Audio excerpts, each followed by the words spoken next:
సర్వాధికారియు సకల రాసులను జీవరాశులను పోషిస్తున్న మా ప్రియ పరలోకపు తండ్రి, ఈ ఉదయకాలము మరలా ఒక్కసారి మీ పవిత్రమైన పాదముల చెంతకు చేరుటకు కృప దయచేశారు.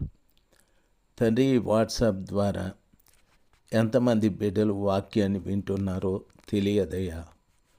దయచేసి ప్రతి వారిని కూడా ప్రేరేపించి ఈ వాక్యాన్ని విని బిడ్డలు బలపరచబడుటకు సహాయం చేయండి. వాక్యం వింటున్నటువంటి బిడ్డలు అనేకులకి వాక్యాన్ని పంపుటకు కూడా వారిని ప్రేరేపించండి స్వామి. ఈ క్రొత్త సంవత్సరంలో ఎమ్మాన్యుయేలు సహవాసము మదనపల్లి వారికి మీరు అనుగ్రహించిన గొప్ప వాగ్దానమును బట్టి వేలాది వేల స్తోత్రాలు. యెషయా గ్రంథము 60వ అధ్యాయం 4వ వచనం. కన్నులెత్తి చుట్టూ చూడుము, వీరందరూ కూడుకుని నీ వద్దకు వచ్చుచున్నారు. నీ కుమారులు దూరము నుండి వచ్చుచున్నారు, నీ కుమార్తెలు చంకనెత్తబడి వచ్చుచున్నారు అని గొప్ప వాగ్దానాన్ని ప్రభుల వారు దయచేశారు. ఈ ఏడాదిని సంఘానికి ఇచ్చిన ఈ గొప్ప వాగ్దానాన్ని మనము ఆసరాగా చేసుకొని ప్రభు పాదాల చెంత అనేకుల్ని సంఘానికి నడిపించమని ప్రభుల వారిని ప్రార్థిద్దాం. అనేకులు ఆయన సన్నిధానంలోనికి రావాలి. దేవుడు ఆ కృప దయచేయాలి. దేవునికి స్తోత్రాలు. యేసు ప్రభు నామంలో ప్రార్థిస్తున్నాను తండ్రి, ఆమెన్. 19వ తారీఖు జనవరి మాసం 26 సోమవారం. నెహెమ్యా గ్రంథము 2వ అధ్యాయం.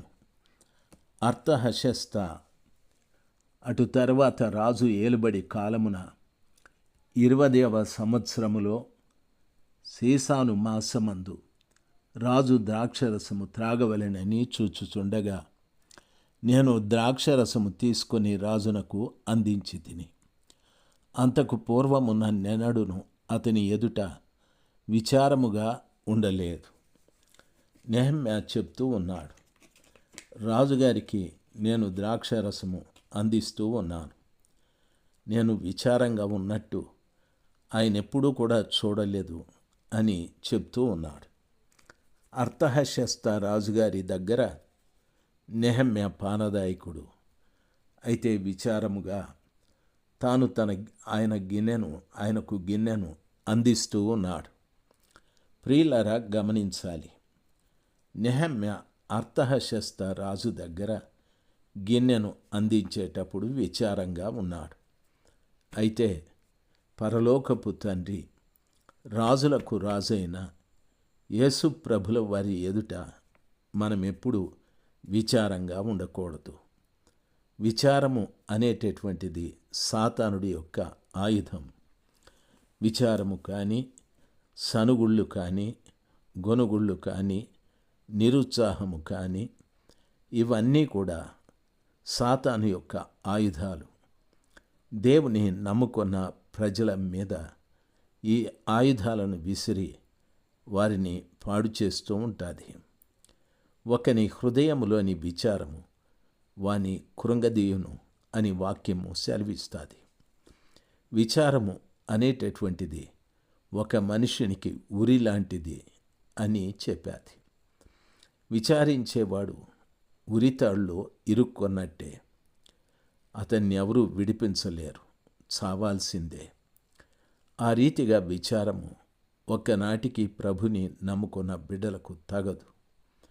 ప్రభుని ఆరాధించే బిడ్డలు ఎప్పుడు కూడా సంతోషంగా ఉండాలి. ఆయన వాక్యం సెలవిస్తుంది, ఆనందించండి, మరలా చెప్పుదును ఆనందించండి అని. ఆయన వాక్యం ఈ రీతిగా సెలవిస్తుంది, విమోచించబడిన వారి తలల మీద నిత్యానందముండును అనని. కాబట్టి ప్రభుల వారు తన బిడ్డల్ని ఎప్పుడూ ఆనందంగా ఉండమని చెప్పాడు. అంతేకాదు, ప్రతి విషయములోనూ ప్రార్థనా విజ్ఞాపనముల చేత దేవునికి కృతజ్ఞతాస్తుతులు చెల్లించుడి అని కూడా చెప్పాడు. దుఃఖ సమయంలో కానీ, సంతోష సమయంలో కానీ, వేదనలో కానీ, బాధలో కానీ, ఎటువంటి పరిస్థితి అయినా దేవునికి కృతజ్ఞత స్తుతి చెల్లించే ఆ అనుభవము క్రైస్తవుడికి కావాలి. అంతేకాని సంతోష సమయంలో గట్టిగా ఆయన్ను మహిమపరచడం, దుఃఖ సమయంలో కృంగిపోవడం, విచారంగా ఉండడం, సనగడము, గొనగడము ఇలాంటి కార్యాలు చేయకూడదు. ఇవన్నీ కూడా సాతానుడి యొక్క మారణాయుధాలు. ఆ రీతిగా చేస్తే సాతానుడు చాలామందిని పాడు చేస్తూ ఉంటాడు. ఈ అర్థహశస్త అనేటటువంటి ఈ పేరు పారసీక దేశపు చక్రవర్తులలో ముగ్గురికి ఉంది. అయితే వీరిలో మొదటి వ్యక్తిని గూర్చి బైబిలు చెప్తూ ఉంది. క్రీస్తు శకము ముందు 465 నుండి 424 వరకు ఇతడు పరిపాలన చేశాడు అని. అనగా 41 సంవత్సరం ఇతడు పరిపాలన చేశాడు. ప్రియులారా, యెరూషలేమునకు పోయి ప్రాకారము గల పట్టణం నెహెమ్యాకు ఆ పట్టణాన్ని తిరిగి నిర్మాణం చేసుకోవటానికి యెరూషలేముకు వెళ్ళమని అనుమతిని అనుగ్రహించినవాడు ఇతడే. యెరూషలేమునకు అధిపతిగా నియమించినవాడు కూడా ఇతడే. అయితే నెహెమ్యా గ్రంథం 2వ అధ్యాయం 1 నుండి 9 వరకు, 5వ అధ్యాయం 14వ వచనం వరకు, ఎజ్రా 2వ మారు యెరూషలేమునకు పోవుచుండగా అతనికి సహాయము చేసి అతనికి కావలసినవన్నీ దొరుకునట్లు తాకీదు వ్రాసి ఇచ్చినవారు కూడా ఇతడే. ఎజ్రా గ్రంథము 7వ అధ్యాయము, ఎజ్రా గ్రంథము 4వ అధ్యాయం 7వ వచనము, 6వ అధ్యాయం 22వ వచనం వరకు ఈ విషయాలు మనకు కనపడుస్తూ ఉన్నాయి. అర్థహశస్త అను ఈ రాజు బబులోను నేలిన కోరేషు సేనాధిపతులలో ఒకనినైనను, కోరేషు పిమ్మట పారసీక దేశమును ఏలిన కంబేసీను అనేటటువంటి వ్యక్తిని వాక్యము సెలవిస్తుంది.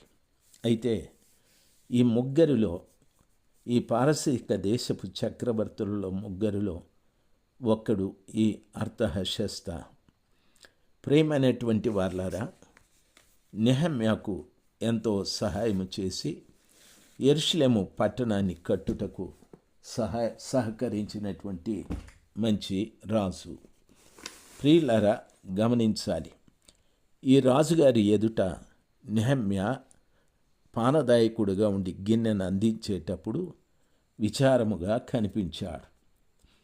కాగా రాజు, నీకు వ్యాధి లేదు కదా, నీ ముఖం విచారముగా ఉన్నదేమి, నీ హృదయము దుఃఖము చేతనే అది కలిగినదని నాతో అనగా, నేను మిగుల భయపడి రాజు చిరంజీవి అగునుగాక, నా పితరులు సమాధులుండు పట్టణము పాడైపోయి దాని గుమ్మములను అగ్నిచేత కాల్చబడి ఉండగా నాకు దుఃఖముఖము లేకపోవునా అని రాజుతో అంటిని. నెహెమ్యా తన దుఃఖానికి కారణాన్ని రాజుగారికి చెప్పాడు. రాజుగారు నెహెమ్యా ముఖంలో ఉన్న విచారాన్ని చూసి, నీకు వ్యాధి లేదు కదా అని అడిగాడు. నీ ముఖం విచారంగా ఉన్నదేమి, నీ హృదయము దుఃఖము చేత నిండి ఉంది అని చెప్పాడు. ప్రియులారా, గమనించాలి, ఎదుటివాని ముఖాన్ని బట్టి ఆ వ్యక్తి యొక్క స్థితిని మనం మాట్లాడుతూ ఉంటాం. అనేక మంది చెప్తారు, మన ముఖ వక్షస్సును బట్టి మన పరిస్థితులు ఏమిటో మనకు చెప్తూ ఉంటారు. చాలామంది నువ్వు విచారంగా ఉన్నావెందుకు, ఏమైనా బాధలా, నీ కుటుంబంలో ఏదైనా సమస్యలా, లేక వ్యాధి ఏమైనానా, ఆర్థిక ఇబ్బందులు ఏమైనానా అని అడుగుతూ ఉంటాం. రాజుగారు కూడా నెహెమ్యాని అలాగే అడిగాడు. నెహమ్యా భయపడ్డాడు. నెహమ్యా ఇచ్చిన జవాబు, నాకు అటువంటివి ఏవీ లేదు మహారాజా, మీరు చిరంజీవిగా ఉండాలి, మరణం లేని వ్యక్తివిగా నీవుండాలి. అయితే మా పితరుల సమాధులు ఉన్నటువంటి పట్టణం పాడైపోయి దాని గుమ్మములో అగ్నిచేత కాల్చబడి ఉండగా నాకు దుఃఖం రాకుండా ఎలాగుంటుంది రాజా అని చెప్పాడు. ప్రియులారా, గమనించాలి, మన పితరులున్న పట్టణం, వారి సమాధులున్న పట్టణం పాడైపోయాది. ఈ రోజున మన పితరుల జీవితాలు, మన పితరుల కార్యాలు ఎన్నో పాడైపోయాయి, శిథిలాలైపోయాయి. ఆలోచన చేయండి.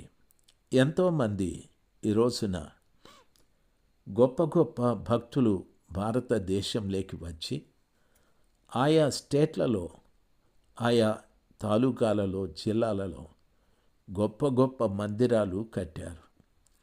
ఎంతో ఎక్కువ పొలాల్ని కొని ఆ మందిరం పేరట పెట్టారు. అయితే ఈ రోజున కొంతమంది వ్యక్తులు ఆ స్థలాలను అమ్మేస్తూ ఉన్నారు. దాని కొరకై పోట్లాడుకుంటున్నారు, కోర్టులకు వెళుతూ ఉన్నారు. ప్రియులారా, ఎంతోమంది ఇబ్బందుల పాలు చేస్తూ ఉన్నారు. దయచేసి గమనించాలి. ఈ విషయంలో ప్రస్తుతం మన పరిస్థితులు కూడా అంతే. ప్రియులారా, గమనించాలి. ఎన్నో పట్టణాలలో మన పితరులు, అంటే ఆ పాశ్చాత్య దేశం నుండి వచ్చినటువంటి భక్తులు ఆస్తులు కూడగట్టి పెద్ద పెద్ద మందిరాలు, హాస్పిటళ్ళు, వైద్యం, విద్య, హాస్టల్స్, హై స్కూల్స్ ఎన్నెన్నో కట్టి పెట్టారు. ఎంతో గొప్పగా అవి నడిచేటివి. కానీ అవన్నీ ఇప్పుడు పాడైపోయాయి. అవన్నీ కూడా ఎవరు పట్టించుకునేవారు లేరు. ప్రతి వారు కూడా దాన్ని అమ్మి సొమ్ము చేసుకోవాలి అనే ఆలోచనతోనే ఉన్నారు. ఎంతోమంది, ఎన్నో సంస్థలు ఈ రీతిగా పాడైపోతూ ఉన్నాయి. నెహమ్యాకు కలిగిన దుఃఖం నీకు కలగలేదా? ఈ రీతిగా పాడైపోతున్న ఆస్తులు, పాడైపోతున్నటువంటి దేవుని స్థలాలు, పాడైపోతున్నటువంటి దేవుని ప్రజలు, ఎంతోమంది వారిని చూస్తే నీకేమనిపిస్తుంది? ఎన్నో మందిరాలు కోర్టులలో ఉన్నాయి. ఆ రీతిగా కాకుండా వారందరి కొరకు ప్రార్థించే బిడ్డగా నీవు మారుదువుగాక. ఆమెన్.